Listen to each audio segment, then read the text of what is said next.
تو ایسے کیسز بھی ہوتے ہیں, سمجھ رہے ہیں, اس طرح بچوں میں بھی ایسے ہوتے ہیں بعض, وہ ہوتے ہی ٹیڑے ہیں, تو نہیں سمجھ, باپ عزت دے رہا ہے, بیٹا آئیے بیٹھیے, ہر محفل میں اپنے ساتھ لے کے جا رہا ہے. اصول تو یہی ہے, اس سے بچے میں ایک بچے کو فخر ہوتا ہے میرا باپ مجھے عزت دے رہا ہے. لیکن ہر بچہ ایسا نہیں ہوتا. تو ایسے موقع پہ اس کی تربیت کے لیے شریعت نے حکم دیا ہے کہ اس پہ ہاتھ اٹھایا جائے. نبی نے فرمایا بچہ جب 7 سال کا ہو جائے محبت سے نماز کی تلقین کرو. 3 سال تک محبت سے بات کرنی, ہاتھ نہیں اٹھانا. 10 سال ہو گئے, 3 سال میں بھی بات سمجھ میں نہیں آئی ہے کہ ہم مسلمان ہیں, نماز پڑھتے ہیں. اب 10 سال میں محبت سے نہیں, اب کیا ہوگا, اب ہاتھ اٹھے گا, اب آنکھیں دکھائی جائیں گی. اور 10 سال میں بھی آنکھیں نہیں دکھائی نا, 15 سال میں آپ آنکھیں دکھانے کے قابل نہیں ہوں گے, وہ آپ کو آنکھیں دکھانا شروع کر دے گا. سمجھ رہے ہو, اس کا مطلب آپ نے اپنا باپ پیدا کیا ہے, اپنی اولاد پیدا نہیں کی ہے. 10 سال کے عرصے میں بھی اگر آپ نے نہیں کی سختی تو سمجھو یہ اب آپ کا باپ بنے گا تھوڑے دنوں میں. تو نارملی شریعت کا حکم ہے کہ اولاد کو عزت دی جائے, جو کہ بہت سے ماں باپ نہیں دے رہے ہوتے, باپ خاص طور پر. دیکھو چند چیزیں ایسی ہیں جو اولاد کے لیے انتہائی ناقابل برداشت ہوتی ہیں. آپ کی اولاد میں کوئی غلطی ہے, کوئی برائی ہے, لوگوں کے سامنے مت گاتے پھرو اس کو. بچوں کو جب پتہ چلتا ہے نا میرا باپ میری برائی سب کے سامنے کرتا ہے, بچے کو شیطان کو بہکانے کا موقع ملتا ہے. گھر کی بات کہاں رکھنی ہے, خاص طور پہ جو یہ شکایت باپ لوگوں کے, ہاں اپنے کوئی خاص قریبی لوگ ہوں جو عزت کی حفاظت کرتے ہیں ان سے مشورہ لینے کے لیے ٹھیک ہے. کہ محلے میں اگر آپ گیت گاتے پھریں گے میرا بچہ میری نہیں مانتا, میرا بچہ میری اطاعت نہیں کرتا, میری یہ نہیں ہے وہ نہیں ہے, تو بچوں کو جب پتہ چلتا ہے تو وہ کہیں گے ابا نے ہمیں رسوا تو بہرحال کر ہی دیا ہے. شیطان کو موقع ملتا ہے, شیطان کہتا ہے کہ اب کیا فائدہ اطاعت کرنے کا, تیرے ابا نے تیری عزت کا جنازہ تو نکال ہی دیا ہے. سمجھتے ہو, ایک جرم یہ ہوتا ہے جس سے اولاد باقی بنتی ہے. دوسرا جرم یہ ہوتا ہے, یہ بھی بڑا ٹیکنیکل فالٹ ہے معاشرے میں. نعمان ابن بشیر رضی اللہ عنہ کی حدیث ہے, ایک صحابی نبی کے پاس آئے, یا رسول اللہ میں اپنے بیٹے کو غلام دینا چاہ رہا ہوں, اپنا یہ غلام اس کو دے رہا ہوں, ہبہ کر رہا ہوں, آپ اس پر گواہ رہیں. آپ نے فرمایا کتنے بیٹے ہیں, کہا 2, کہا دوسرے کو کیا دیا ہے, دوسرے کو تو کچھ بھی نہیں. فرمایا لا اشہد علی جور, میں ظلم پہ غلام, علی جور میں ظلم پہ گواہ نہیں بن سکتا. تو اس کو بھی پیغمبر صلی اللہ علیہ وسلم نے کیا قرار دیا, بولو ظلم. ماؤں کو بھی دیکھا ہے, ہم بھی اسی معاشرے میں پلے ہیں, بہت سی ماؤں کو دیکھا ہے اولاد میں فرق کرتی ہیں, بہت سے باپوں کو دیکھا ہے اولاد میں بولتے کیوں نہیں یار, بولنے پر پابندی لگی, اولاد میں فرق کر رہے ہو. ایک ایسا لاڈلا کہ وہ ہر غلطی بھی اس کی صحیح ہے, اور ایک سے ایسی نفرت ہوتی ہے کہ اس کا ہر صحیح کام بھی کیا ہے. جیسے JUI والے اگر عمران خان کوئی صحیح بھی کرے تو غلط یہی کہیں گے نا, اور صحیح کرے اور غلط کرے تو وہ تو ویسے ہی غلط ہے. اور اگر مولانا فضل الرحمان کوئی اچھا کام کرے تو PTI والے کیا کہیں گے, سیاسی لوگ تو یہی کر رہے ہوتے ہیں, ہر اچھے کو بھی غلط, اور غلط تو ویسے ہی غلط جو ان کی نظر میں.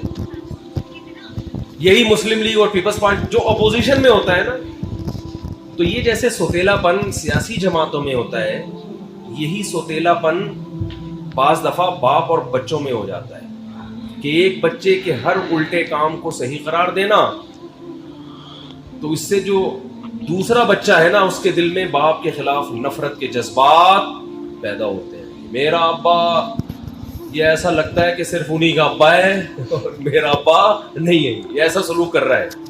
مائیں بھی کرتی ہیں, مائیں زیادہ کر رہی ہوتی ہیں یہ کام. اور کس کی طرف جھکاؤ زیادہ ہوتا ہے, روکھڑا جو لے کر آ رہا ہے. معذرت کے ساتھ اولاد میں جو بچہ روکھڑا لائے گا اس کے سارے گناہ اگلے پچھلے ماں باپ کی نظر میں معاف.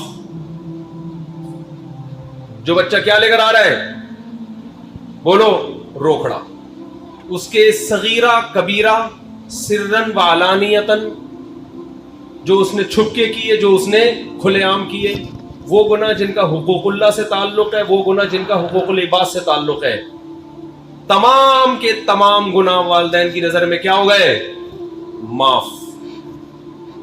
کیونکہ یہ کیا دے رہا ہے, روکڑا.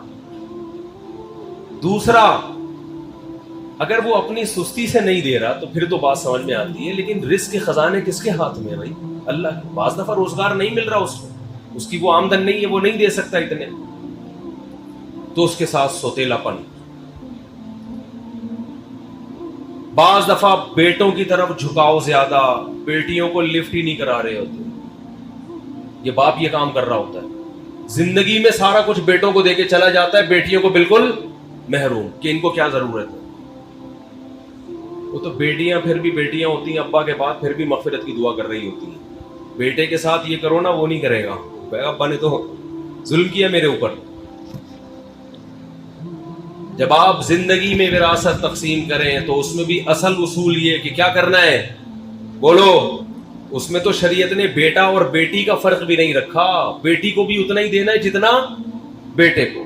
ہاں ضرورت کی بیس پہ فرق کر سکتے ہیں آپ، خدمت کی بیس پہ فرق، خدمت زیادہ کر رہا ہے اس بیس پہ زیادہ دے دیا، ایک الگ بات ہے، یا ضرورت کسی کو زیادہ ہے، بیٹی کو زیادہ ضرورت ہے تو بیٹی کو زیادہ دے دو، یہ تو وراثت تو مرنے کے بعد ہوتی ہے۔ تو والدین اپنی ذمہ داری پوری کر رہے ہو، شوہر زوجہ کو عزت دے رہا ہو، آئیے بیٹھیے کھائیے جائیے، اس طرح سے تمیز سے بات کر رہا ہو، اس کے بعد بھی میرے بھائی اگر وہ آپ کے ماں باپ کو گالیاں دیتی ہے، آپ کی ماں سے بدسلوکی کرتی ہے، اس طرح آپ کے بیسک حقوق بھی ادا نہیں کرتی، تو پھر آنکھیں دکھانا بولو نا بھائی بنتا ہے۔ آپ نے اپنے بیٹے کو عزت دی، اس کو عزت دے رہے ہو، اس بچوں سے بھی عزت سے بات ہوتی ہے، ہم نے اپنے بڑوں کو دیکھا ہے، بچوں سے بھی ایسے بات کر رہے ہوتے ہیں، بیٹا آئیے بیٹا بیٹھیے، اور جو تمیز نہ ہو تو پھر باپ ایسے بات کر رہا تھا، بھائی گدھے کدھر سے آ رہا ہے، اس طرح گدھے سے کیا شروع ہوتی ہے بات شروع، تو بچے گوکل دھام اسپیشلی بیمار گو ماتا کی سیوا کی جاتی ہے۔ بچے کو جب یہ اخلاق سکھاؤ گے تو وہ کہاں انسان کا بچہ بنے گا، وہ گدھا گدھا سن سن کے اس کو یہ وہم ہو گیا شاید میں کیا ہوں، میں گدھا ہی ہوں۔ حرکتیں اس کی چیخے گا بھی کس طرح سے، بولو نا وہ گدھے کی طرح چیخے۔ اچھا بعض لوگوں کو یہ گھر میں ہوتا ہے کہ ہمارے گھر میں بچے چیختے بہت ہیں، بیوی بھی بہت چیختی ہے، بچے بھی بہت چیختے ہیں، تو یہ بات بھی وہ چیخ چیخ کے بتا رہے ہوتے ہیں، تو میں ان سے کہتا ہوں آپ زیادہ چیخ رہے ہو۔ دیکھو گھر میں بتانا نہیں پڑتا کہ یہ ماحول چاہتا ہوں، بنانا پڑتا ہے وہ ماحول۔ اگر آپ چاہتے ہو آپ کے گھر میں گالی گلوچ نہ ہو، چیخو پکار نہ ہو، تو سب سے پہلے اپنے آپ کو آپ اپنی آواز پہ کنٹرول کرو، جب کسی کو سمجھاؤ آرام سے۔ اگر آپ گھر میں چنگیز خان اور ہلاکو خان کی طرح آتے ہو اور چیخنا چلانا شروع کرتے ہو، ہاں ہو یہ ایک دم شروع، اور گدھا کسی کو گھوڑا کسی کو کتا، اور یہ اس طرح کی گالیاں دے رہے ہو آپ گھر میں آ کے، اور پھر آپ کہتے ہو کہ ہمارے بچوں میں تمیز نہیں ہے بات کرنے کی، تو یہ بدتمیز بنایا کس نے؟ تمیز پہ بیان ہو رہا ہے انتہائی بدتمیزی کے ساتھ، یعنی یہ گھر میں سیٹ اپ چل رہا ہے، بچوں کو چپ رہنے کی تلقین کی جا رہی ہے، چیخ کرو۔ تبھی آپ نے دیکھا کیسے کہتے ہیں شٹ اپ، کہتے ہیں نا چپ ہو جاؤ، کہتے ہیں نا، تو یہ آہستہ سے کہتے ہیں زور سے کہتے ہیں، اتنی زور سے کہہ رہے ہوتے ہیں کہ آگے سے جواب آتا ہے میں نہیں چپوں گا۔ اس لیے کہ جب آپ چیخ لیے، یہ بالکل ایسا ہی ہے کہ جیسے 3 آدمی نماز پڑھ رہے تھے، تو ایک نے باہر سے آنے والے بندے نے سلام کیا، اس نے نماز میں کہا وعلیکم السلام، تو ساتھ والے نے کہا بھائی بولنے سے نماز ٹوٹ جاتی ہے، تو نماز پڑھتے ہوئے اس کو مسئلہ سمجھا رہا ہے، بولنے سے نماز ٹوٹ جاتی ہے، تو بھی تو بولا ہے، تو ساتھ والے نے بولا کہ تو بھی تو بول رہا ہے، تو اس کے ساتھ ایک اور کھڑا ہوا تھا، وہ کہنے لگا شکر ہے میں نہیں بولا، شکر ہے، تو چاروں کی ٹوٹ گئی نا نماز۔ تو جب آپ نے گھر میں چیخ چلا کے گالی گلوچ والا لب و لہجہ اختیار کر کے بیگم کو ایک بات سمجھا رہے ہو، تو ماحول آپ گھر کا خود خراب کر رہے ہو، سمجھتے نہیں ہو بات کو۔ پھر آپ یہ توقع رکھو کہ ہماری بیگم خاموشی کے فضائل پر ہمارا بیان سنے گی، وہ نہیں سنے گی، میری والی نہیں سنتی، آپ کی ہوگی خاص وہ نہیں سنے گی، وہ آپ سے چیخنا سیکھے گی، کہ اس گھر کا اسٹائل ہی یہی ہے، یہاں جب بھی کوئی بات کرتا ہے تو گلا پھاڑ کے بات کرتے، اسٹائل ہی۔ تو جن گھروں میں خاموشی کا ماحول ہے، وہاں جو عورتیں رخصت ہو کے جاتی ہیں وہ آہستہ آہستہ خود کیا ہو جاتی ہیں، خاموش. وہ کہتے ہیں بھائی یہاں تو کوئی بات نہیں, آرام سے کرتے ہیں, سب عزت دیتے ہیں ایک دوسرے کو. وہاں بچے بھی کیا ہوتے ہیں, خاموش, بات کریں گے آرام سے. تو یہ بھی ہمارے مذہب کا حکم ہے, یہ خاموشی جو ہے, خاموشی سے مراد آرام سے بات. قرآن نے کیا کہا کہ وَغْضُضْ مِنْ صَوْتِكَ, اپنی آوازوں کو پس رکھو, ان انکر الاصوات لصوت الحمیر. قرآن کہہ رہے سب سے بری آواز کس کی ہے, گدھے کی آواز.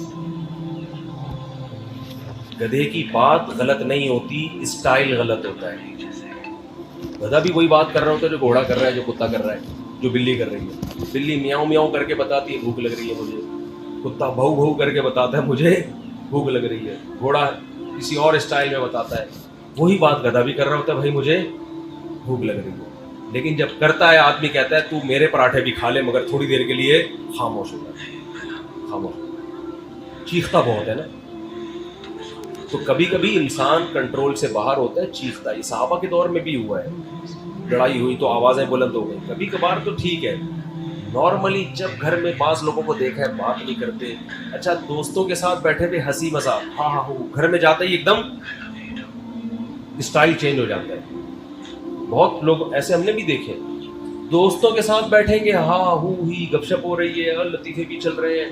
گھر میں جیسے ہی گئے ایک دم کیا ہو گئے, ایک دم ایسا چہرہ بن جاتا ہے جیسے بہت ہی کوئی سینئر پرسنالٹی, اور بہت ہی ان سے تو پہلے پرمیشن لینی پڑے گی بات کرنے کی. تو حالانکہ نبی کا معاملہ بالکل الٹ تھا. آپ باہر بھی اخلاق اچھے, لیکن گھر میں اس سے زیادہ اچھے اخلاق.